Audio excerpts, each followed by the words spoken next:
It's okay, little girl. It's okay. Fierce guard dog. It's okay. Charlie, thank you.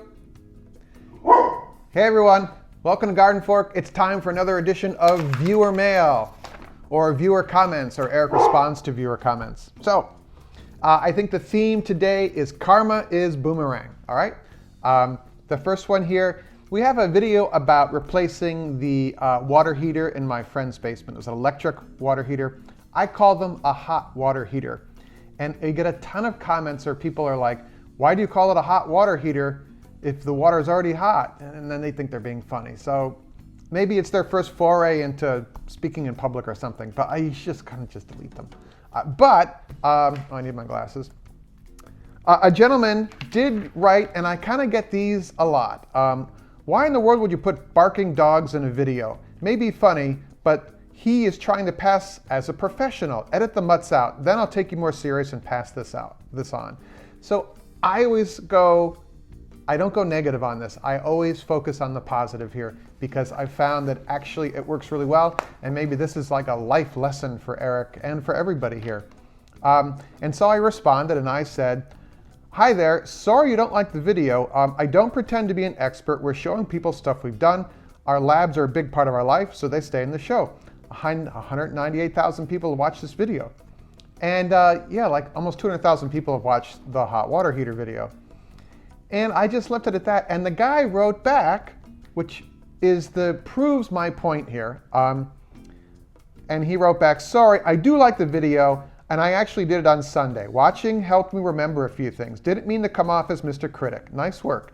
And keep the labs. I have 3 dogs myself.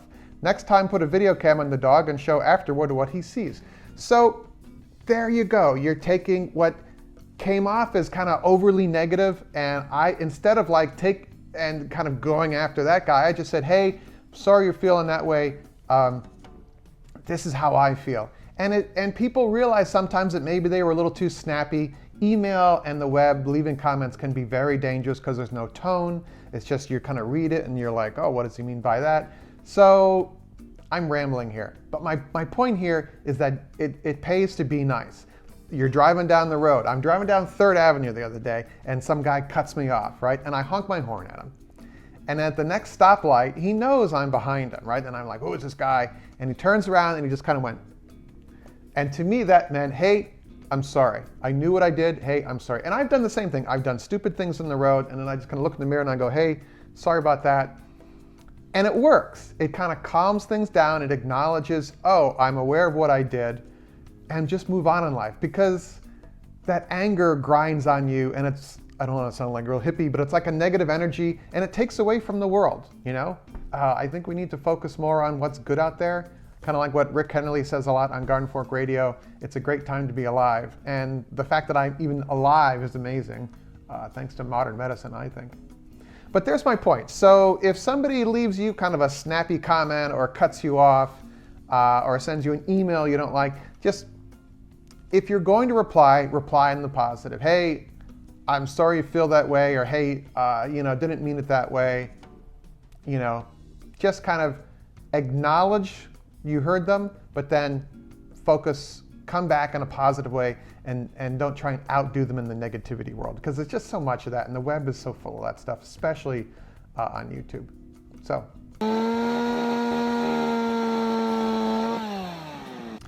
Chuck was watching one of our maple syrup videos, and this time of year, the number of people that watch the maple syrup videos kind of skyrockets because people realize they have maple trees in their yard, and they want to tap their maple trees. First of all, you can tap any tree you want. If they're not sugar maples, or rock maples they're also called, the sugar content of the sap is incredibly low, so you're going to be boiling a really long time.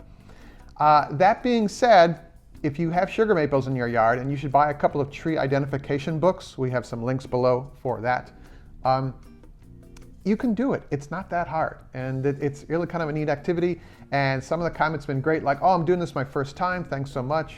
Cool, right? But then there's this kind of thing. So in one of the videos, I'm like sampling the syrup out of a cup or a glass or a jar or something. I'm like, this is really good. And then I put the spoon back in and I take a second taste. Yum. My wife wants to know, why did you lick the spoon and stick it back in the jar? Because it's my jar. I don't know, I just kind of shook my head at that one. And there's, yeah, double dipping happens, but you got something in the fridge, you take it out, you take a couple bites of the mac and cheese and you put it back in, and it's okay because it's yours. I mean, I'm not selling the syrup. The syrup that I give to my friends, I haven't double dipped in, but this was my jar. And I was like, this is good, I'm gonna have another one, all right.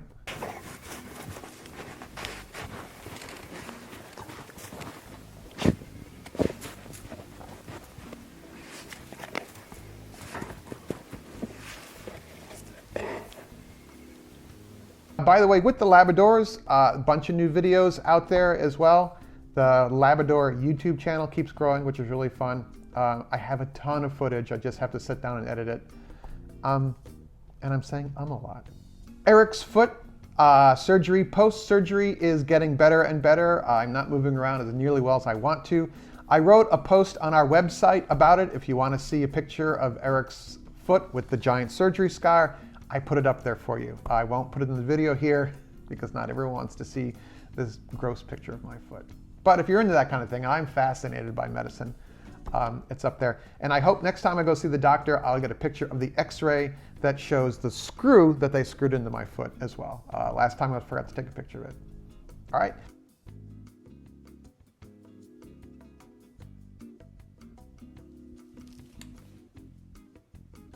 So what do you guys all think? I always want to hear from you guys. You can send me an email or you can leave comments below here. And we are winding down our computer upgrade fundraiser. I want to say super duper thank you to everyone that participated in that. It's allowed us to upgrade, and that way we can put up more videos for you.